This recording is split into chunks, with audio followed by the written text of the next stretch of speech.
Will Miss Geraldine Graham please come forward?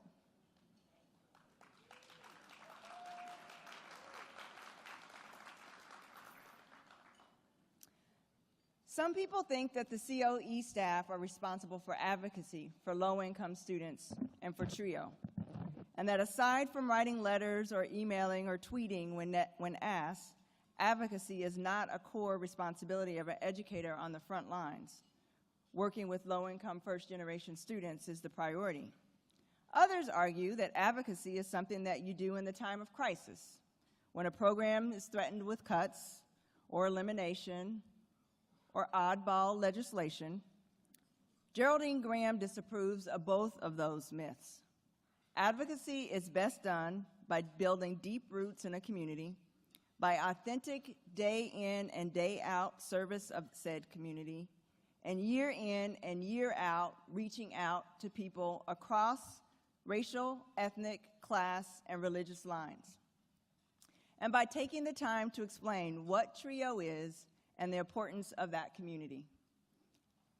When Congress attempted to eliminate prior experience points in an earlier reauthorization of the Higher Education Act, Ms. Graham made plans to take a plane to Washington, D.C. to hand-deliver a letter to her congressman who chaired the subcommittee. The plane was turned back because of a terrible snowstorm.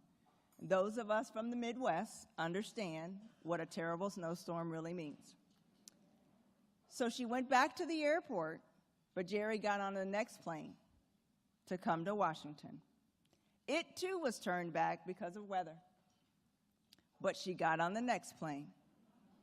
And when she finally met her congressman, Dan Kildee, she handed him the letter signed by almost every significant religious, elected, educational leader in Pontiac, Michigan. He immediately turned to his staff director and told him, restore prior experience to the bill.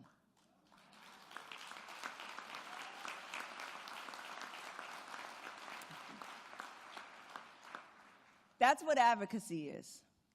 Jerry started in her program working with Upward Bound as a secretary. She worked her way through school and ultimately into the position of the director of the program she loved so much, and she continues to lead today. Jerry is an authentic, conscientious, dedicated leader who teaches all of us what educational opportunity can mean to a community, and as a result of that, it is my honor to present her with a Walter O. Mason Award.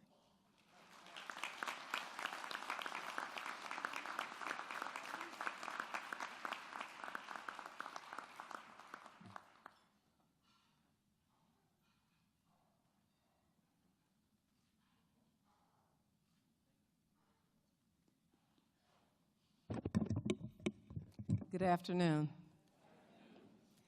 I stand before you today in a place I never thought I would be. Of all of the thousands of TRIO professionals working miracles every day, I never thought I would be standing here. I'm not a TRIO alumna. Although qualified, I was never in a TRIO program. My high school counselor tracked me into business office curriculum and then gave me a scholarship to the local community college to become, yes, a secretary. I took that scholarship, though. I never filled out a FAFSA, never knew it existed because I had my secretarial scholarship in hand. And because I was first generation, my parents knew nothing about FAFSA either. My mother graduated from high school and then became a housewife. My father only had a sixth grade education, but that was good enough for GM. Career planning, just having a job was the goal in my family because no one over age 18 stayed in my parents' house without pulling some of the financial weight.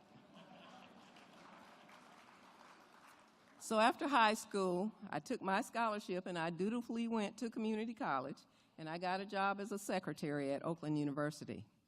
That opened up a whole new world for me. But it also left me caught on the fence between living a blue-collar life at home and navigating a white-collar environment at work. Thankfully, that secretarial job came with a career development benefit, which I ultimately used to pay for my first degree. And that white-collar environment just happened to be the TRIO director's office.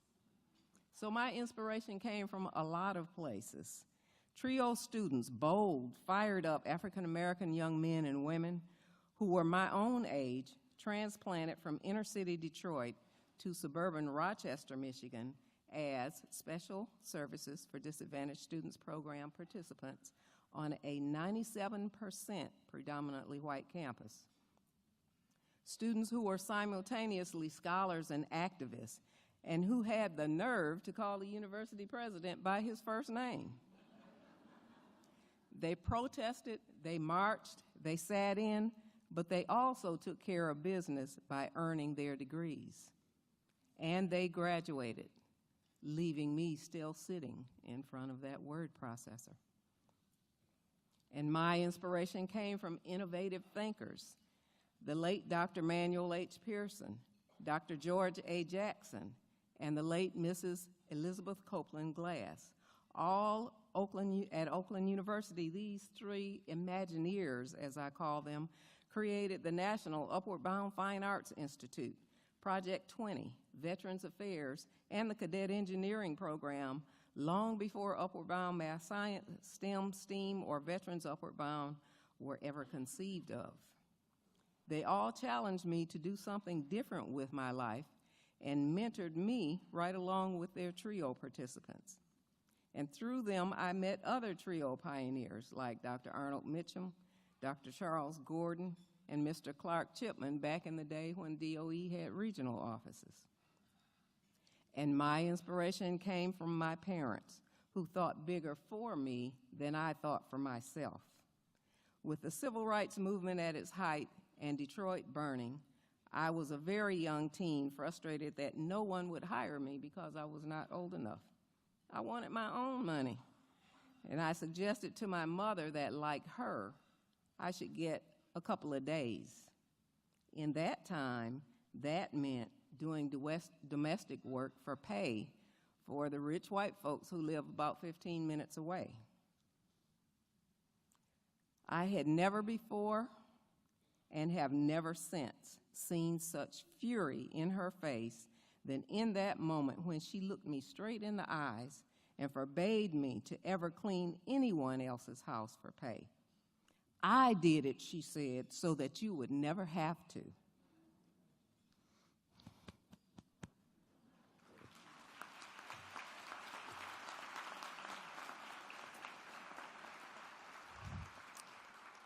That resonated in my soul. It ignited my motivation to achieve, and it has stuck in my spirit until this very moment. These are the places where the fire in my belly began that led me to initially choose TRIO as a career option over others, and then to stay in TRIO. I hope that by making these career choices, I have done my part to actualize the dream and intent of Walter O. Mason when he conceptualized TRIO. And so it is an honor this day to accept this award on behalf of all those that I mentioned earlier, on whose shoulders I stand, and on behalf of my supervisor, Mr. Glenn McIntosh, Vice President for Student Affairs and Diversity at Oakland University, himself a TRIO alumnus, who lets me do me. Thank you to the many staff members who held down the project office while I was away on TRIO business. To my MyCap chapter family, thank you for supporting me in my presidency, allowing me to interject my strong opinions in conversations, and accepting my often unsolicited advice. To my EOA family, who provided opportunities such as the Emerging Leaders Institute that helped me to grow into the consummate TRIO professional that I am today. To Dr. Mitchum, thank you for not just challenging me, but for telling me that I must win that 1990s TRIO award for the whole country. No pressure. and to my nominator, Ms. Kay Monk Morgan, of whom I am extremely proud, and to the entire COE board and the Council for Opportunity in Education. I sincerely thank you for providing this affirming, crowning glory to my trio career. Or as we Baptists are fond of saying, thank you for giving me my flowers while I yet live. Amen.